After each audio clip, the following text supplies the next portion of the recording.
यादव, भूमिहार, ब्राह्मण, राजपूत, मल्ला, बनिया, कायस्थ। बिहार में जाति का चिन्ह सरकारी फाइलों से बाहर आ गया है, वो भी ऐसे मौके पर जब 5 राज्यों में चुनाव आने वाले और 2024 की लाइन लेंथ सेट हो रही। गांधी जयंती पर बिहार सरकार ने जाति जनगणना के आंकड़े जारी करके एक बड़ा दांव चल दिया है।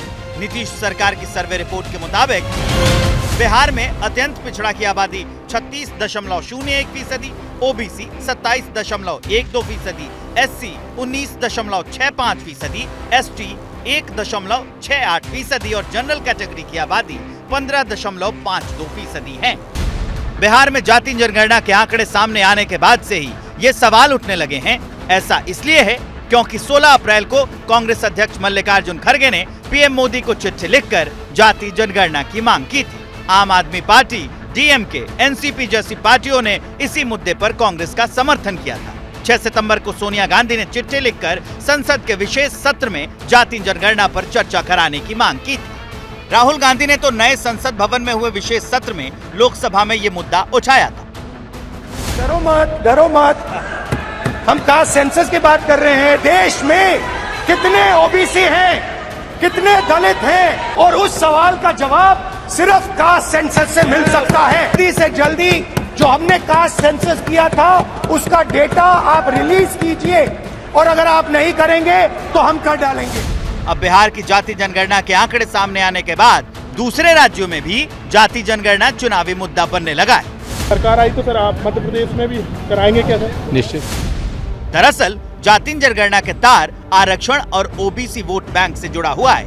विपक्षी पार्टियां चाहती हैं कि जिसकी जितनी संख्या है उसको उतनी हिस्सेदारी दी जाए। जाति जनगणना के आंकड़ों के हिसाब से आरक्षण की सीमा तय हो। जाति जनगणना के बाद आरक्षण की सीमा 50% से ज्यादा की जाए। आरक्षण की सीमा बढ़ाने के लिए संविधान संशोधन किया जाए।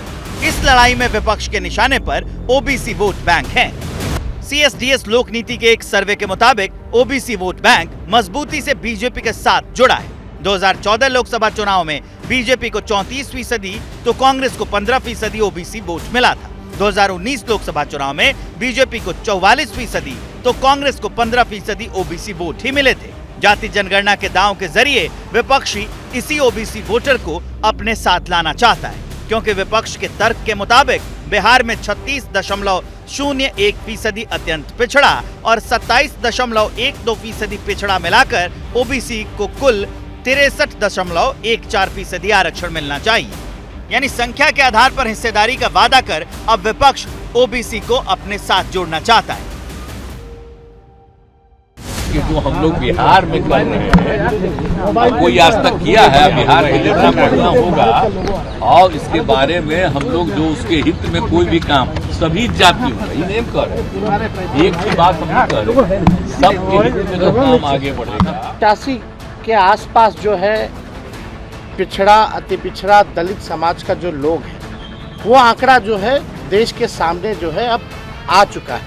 जो कमजोर लोग हैं उनको मुख्य धारा में लाने का प्रधानमंत्री जी पूरे देश में जो है जातीय जनगणना जो है कराना चाहिए। देश में करीब 400 से ज्यादा सीटों पर ओबीसी जातियां असरदार हैं और इन्हीं जातियों के समर्थन से बीजेपी सत्ता में है।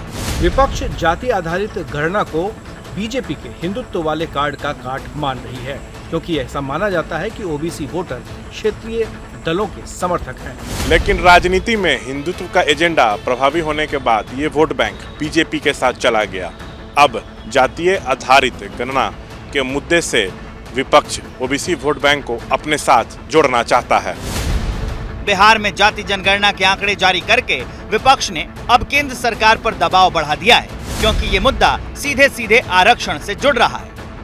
आज भी वही खेल खेल रहे हैं। जात पात के नाम पर समाज को बांटते थे, आज भी वही पाप कर रहे हैं। विपक्ष जाति जनगणना के जरिए समय की सुई को 90 के दशक में ले जाना चाहता है, जहां मंडल की राजनीति कमंडल पर भारी पड़ी थी। पटना से प्रकाश कुमार के साथ ब्यूरो रिपोर्ट, एबीपी न्यूज।